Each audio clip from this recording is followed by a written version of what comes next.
Imaginez un instant un bouclier. Un bouclier complètement invisible qui protège absolument toute vie sur Terre.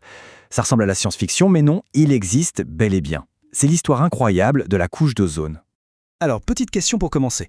Qu'est-ce qui, à votre avis, nous protège le plus efficacement des rayons du soleil? La réponse pourrait bien surprendre. Non, ce n'est pas la crème solaire, ni même un chapeau. La vraie protection, la plus importante, elle est vaste et totalement invisible. Il faut s'imaginer la Terre comme un fruit géant. Et autour de ce fruit, il y a une fine pelure qui l'enveloppe et la protège. C'est ça, notre atmosphère. Bon, allons voir de plus près cette fameuse pelure. De quoi est-elle faite exactement et où se cache ce bouclier dont on parle? En fait, notre atmosphère est composée de plusieurs couches, un peu comme un oignon. Il y a la troposphère tout en bas, là où on vit, et juste au-dessus, la stratosphère. Fait intéressant, ces deux premières couches contiennent à elles seules 99% de toute la masse de l'atmosphère. Et c'est justement dans la stratosphère que les choses importantes se passent. La stratosphère, donc, cette couche qui s'étend jusqu'à 50 km au-dessus de nos têtes. Elle a quelque chose de vraiment spécial, une forme particulière d'oxygène qui fonctionne comme un véritable bouclier planétaire. Et cette forme spéciale, c'est l'ozone, de formule O3. C'est une molécule toute simple, 3 atomes d'oxygène qui sont liés ensemble, mais son rôle est absolument crucial. Cette couche d'ozone, c'est notre super-héroïne. Elle absorbe la grande majorité des rayons ultraviolets du Soleil, les plus dangereux pour la vie.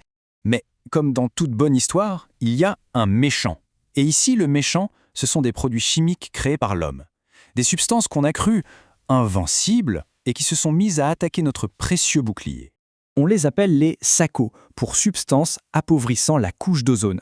Les plus connus, ce sont les CFC, les chlorofluorocarbures.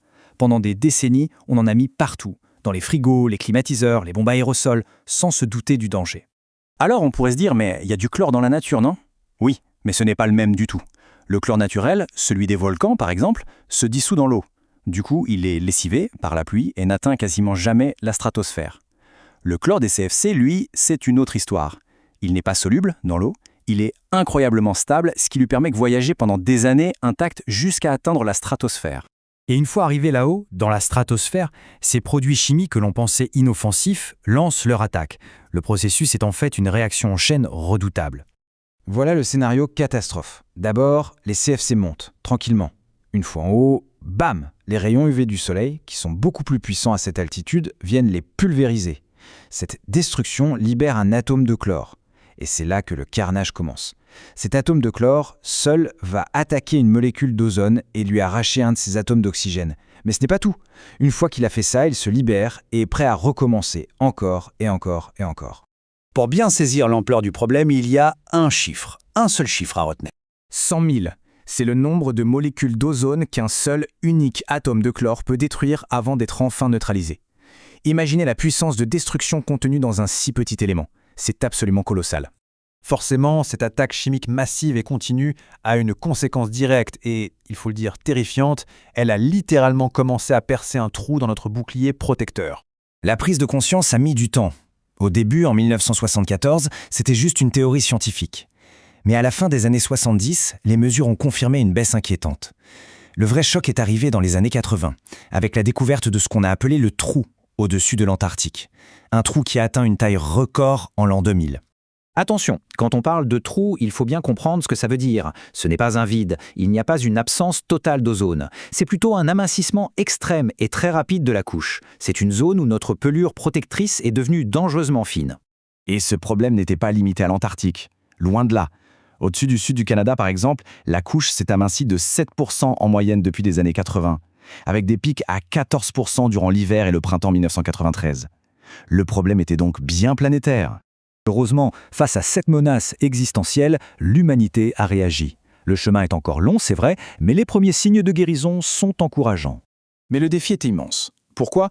Parce que ces produits chimiques sont d'une persistance incroyable. Il faut savoir que la grande majorité de tous les CFC jamais produits sont encore là, flottant dans l'atmosphère aujourd'hui, et ils vont continuer leur travail de destruction pendant très longtemps. La guérison est lente à cause de cet énorme décalage dans le temps. Certaines de ces substances ont des durées de vie qui peuvent aller jusqu'à 400 ans. Heureusement, grâce à une mobilisation mondiale, les concentrations ont atteint leur maximum dans les années 90, et depuis, elles diminuent enfin, tout doucement.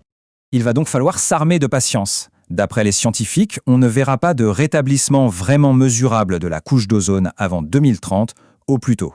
Ce qui nous amène à la question finale. Est-ce que notre bouclier, notre pelure protectrice, va se régénérer complètement? Et surtout, comment les nouveaux défis, comme le changement climatique, vont-ils affecter cette guérison? Une chose est sûre, l'histoire de la couche d'ozone est loin d'être terminée.